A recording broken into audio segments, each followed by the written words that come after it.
Rockets visiting LeBron, Luka, and the Lakers. Both teams trying to avoid their first three-game losing streak of the season.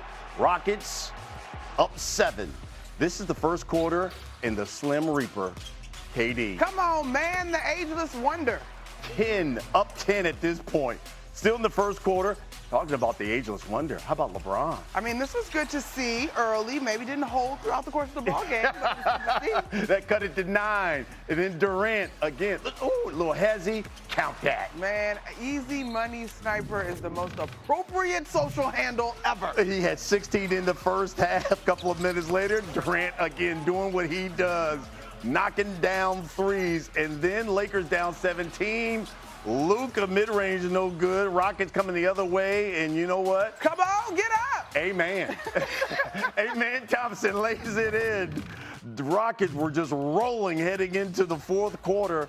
And watch here. James gets the ball stolen.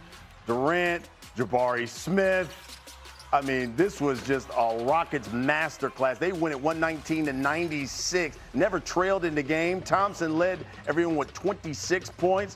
James suffering the worst margin of defeat on Christmas in his career. Stay around long enough, you're going to have some bad historic marks. Well, the Lakers are 19-10 when they lose big. All 10 of their losses this season have come by double digits, and the average losses have come by over 18 points per game. Only the Wizards, Monica McNutt, not my Washington Wizards, have the worst record in the NBA, suffering larger losses on average this season. J.J. Reddick was not happy after the game. Why do you think your team was unable to execute the things that it was tasked with?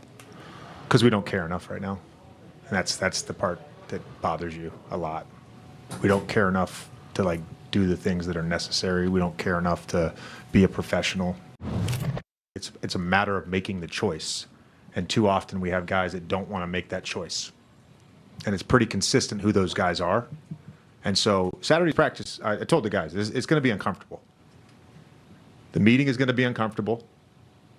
I'm not doing another 53 games like this. Wow. Listen, earlier this week, he called them out for their defensive lackluster effort. Give me your thoughts, Big Perk, what you heard out of J.J. Reddick. It's always somebody else's fault. It's never J.J. Reddick's fault. It's never, and look, I watched the game last night. Did I see LeBron James pouting all game long? Did I see the bad body language from LeBron? Absolutely. Did I see him not putting forth the defensive effort and getting back in transition, only having 2 rebounds last night in the game when you know a team loves to pound the glass and grab offensive rebounds? Did I see your best player, your franchise player, Luka Doncic, complaining after every single call? You damn right I did. But JJ, why don't they care? Why are they not playing hard? Why are they not trying to compete on the defensive side of things? You're the coach. That's a reflection of you. When your team is not responding and going out there and competing at a high level defensively and playing hard, that's saying that they're not listening or that they somewhat lack respect for you. So it's got to be a level of accountability all across the board. I understand. Listen, J.J. Reddick, he had a pretty damn good season last year. But let's not act like he went to the conference finals. Let's not act like he won the NBA championship. It's some things that he needs to work on, and also, if he's going into that meeting and practice on Saturday, he needs to be addressing the best 2 players on the team, and that's LeBron James and Luka Doncic, for their lack of effort, lack of inconsistency, and lack of leadership that they're displaying right now. I'm kind of scratching my head, Monica, about this team because, obviously LeBron didn't start the season off with them, and they were rolling off wins left and right, and everybody's like, oh, look at the Lakers. And then all of a sudden, things just flipped. How much does J.J. Reddick deserve blame here? I mean, he's in it. Those are your guys. That's your team. You are the leader. Whether it's good, bad, or ugly, you got to take responsibility. I don't think that he's not willing to take responsibility, though. I think about the conversations when JJ was still our colleague. I think about the podcast a little bit. And he was a guy that played in the league for 15 years as a specialist.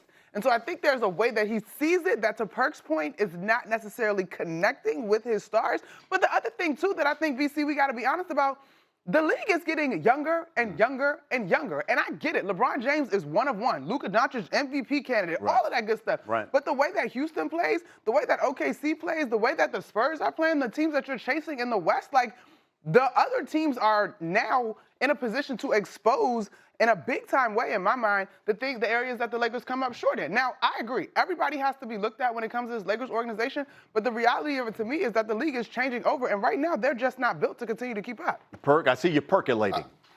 I get that, Monica, but at the same time, both of these teams the Rockets and the Lakers both walked into this Christmas Day game struggling. The Rockets had lost their last two. They were struggling to find their identity. And I'm not saying you're going to listen. I'm not saying you're going to win every single game in the NBA. But this is about the fifth or sixth time this season that JJ has come out publicly calling his team out about the little things and the lack of effort. That is disturbing. That is frustrating. And why I say JJ has to hold himself accountable, because there's only so many times throughout the course of the season that a head coach can continue to call out his team. We have never seen JJ Reddick come to the podium and say, oh, huh? But let me jump in, though, because you live this. What's the disconnect then? Like, what do you perceive as the disconnect? Because we all know JJ knows ball, right? We all know LeBron and Luka are great. What is the disconnect? Because from where I'm sitting, it is like a lack of effort. Is that an oversimplification? No, but what I'm saying, the disconnect got to be that he doesn't have the ears of that locker room. Because if he did, then we wouldn't be having these conversations, right? I always look at a team that play with effort, that play hard defensively. Even though we know that they're lacking the personnel, they still not putting forth the effort. And that comes from them not receiving the message from their head coach and the leader of their locker room. We're going to talk more about the Lakers a little bit later in the show. But coming up, listen, they weren't great last night.